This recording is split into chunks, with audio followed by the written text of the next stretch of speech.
years of my career. So I'm, for my sins, head of learning, soon to be outgoing head of learning at corporate and the local operating company, part of a big multinational.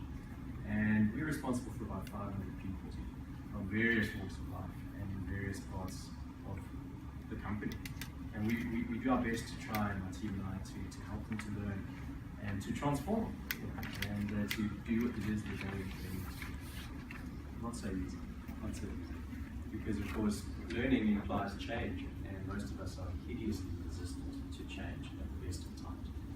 So I'm also a coach, and that's part of my life and I absolutely adore. And so I'm constantly looking at how do you bring coaching into your workplace, how do we bring coaching into an organization, how do we bring coaching to individuals, how do we bring coaching to management? Because a manager as a coach is a very different animal to a manager as a tyrant, as a dictator, as someone who's firmly in charge. I dabble a lot also for just personal interest in the neuroscience space, and I'm loving what I'm learning about how, as we unpack more and more around what's going on in the brain, and the technology like fMRIs and all of that are enabling us to see how the brain actually works compared to how we believed it would for a very long time. You know, how that's starting to integrate and filter into the world of learning particularly.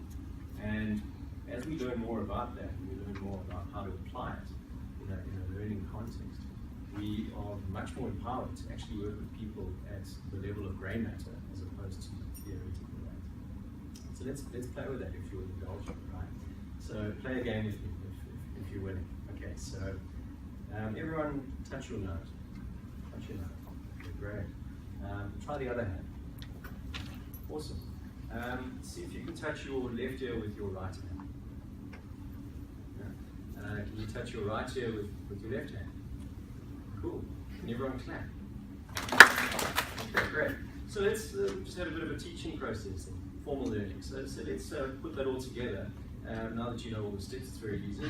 You're going to clap and you're going to do this, right? Off to you, please. So, there we go. Easy. Welcome to the typical learning process in most companies today. Do we have anyone in the room who's with a corporate? Anyone work with corporates? Anyone do work for corporates? Yeah. Anyone in the learning space within those corporates? Mm. So, how many times do you have managers coming to you and going, listen, I've got a problem. These people need to learn that in order to achieve this, because the business critically needs it. And if you could just take care of that for me in the next 5 minutes, that would just be awesome. So have you seen the movie The Matrix? Yeah. So in The Matrix, Neo is now plugged in. He's got this thing stuck in the back of his head. And somewhere someone goes, click, click, and his eyes roll around a little bit and he goes, I know Kung Fu. Like that. Most managers perceive that training works along these lines, right? So we've got someone who's got an issue. We're going to send them to the training people. They'll do what they do, and we'll send them back fixed. Easy peasy. I'll get on with managing and taking care of my little piece of the empire, and they will come back and make my empire stronger. I don't have to do much more than that. I just have to send them off to some guru somewhere in the world who will push the magic button and teach them how to be a Kung Fu specialist in 5 minutes. You'd think that after how many decades that people would know better. You'd think that after all of us in the way that we have learned what we've learned in the world, that we would know better. Who's familiar with the 70-20-10 principle? Yeah? Interesting, right? 2 hands go up on a model that's actually been around for over 30 years. You know, it was started back in the 80s. At the Center for Creative Leadership in the US. As folks were looking at what is it that actually takes place in a learning context in organizations, and particularly around leadership. How do we know?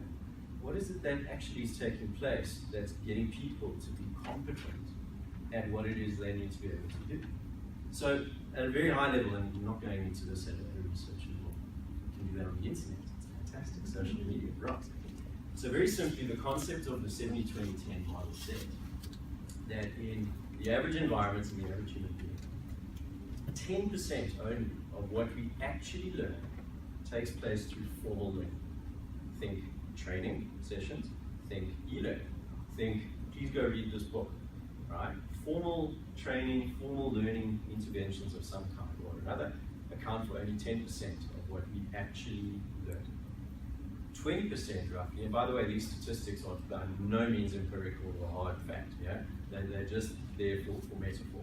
So 20% comes from learning through others, interactions with other people, discussion, social media, virtual communities, coaching, mentoring, communities of practice, things like that, where people get together and they share ideas.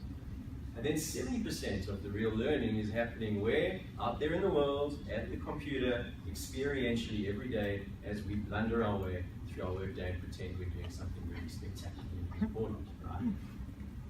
Now, if you think about what most of us in a corporate L&D space are focusing most of our attention on, because this is what our managers want, we're spending probably 80% of our time putting training together and saying, yeah, send your people to this training course.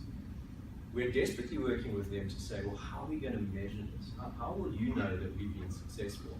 And by extension, how will you know that your participant that you've sent to us will be successful? So we try and have assessment processes somewhere in the mix to say, did they learn something?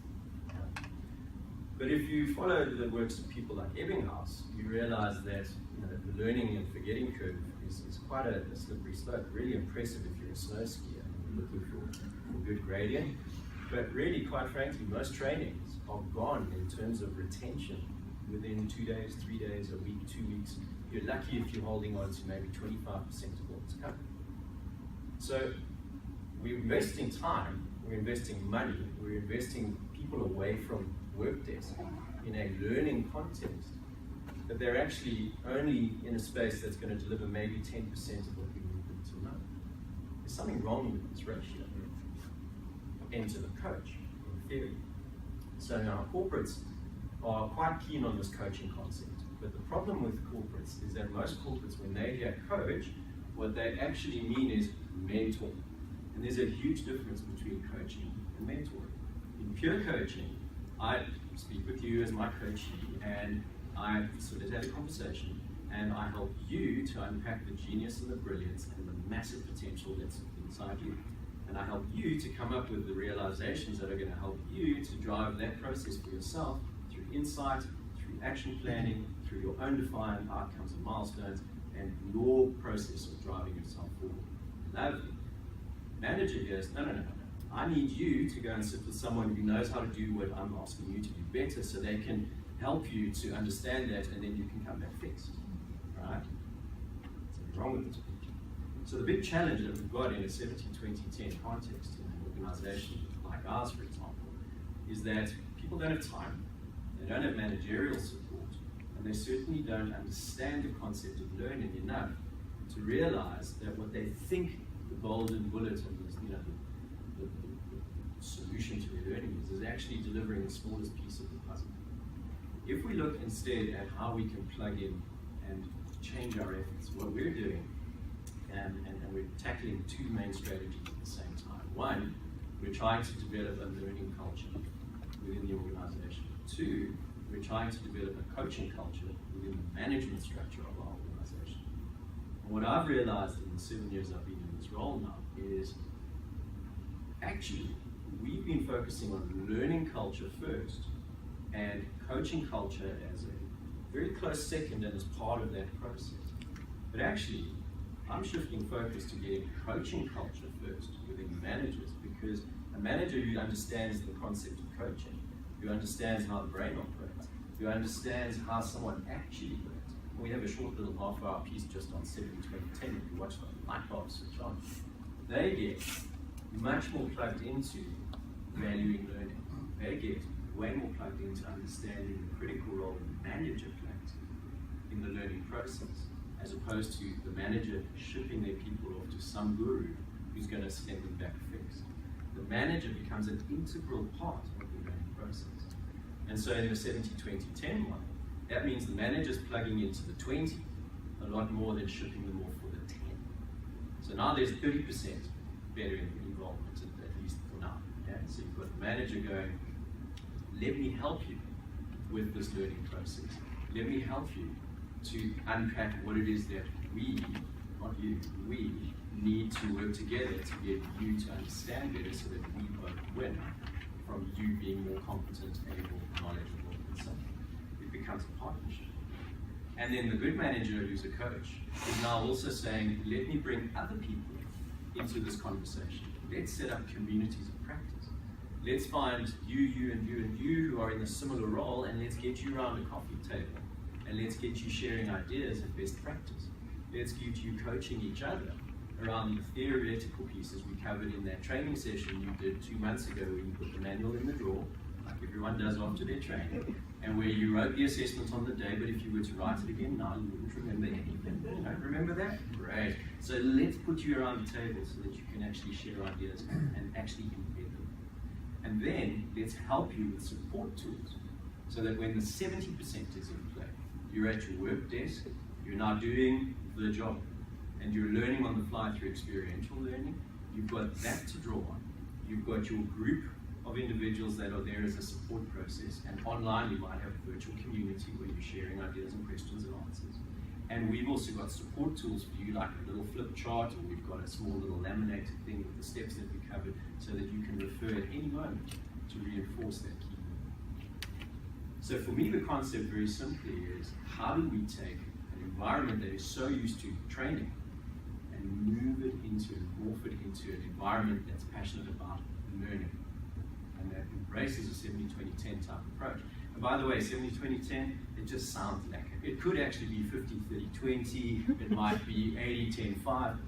It's really dependent on the environment and the maturity of that environment. But the point very simply is, we're typically doing things the wrong way around. If we do things the right way around, we plug the coaching into the management culture, the learning culture will follow. So let's try that exercise again quickly, everyone.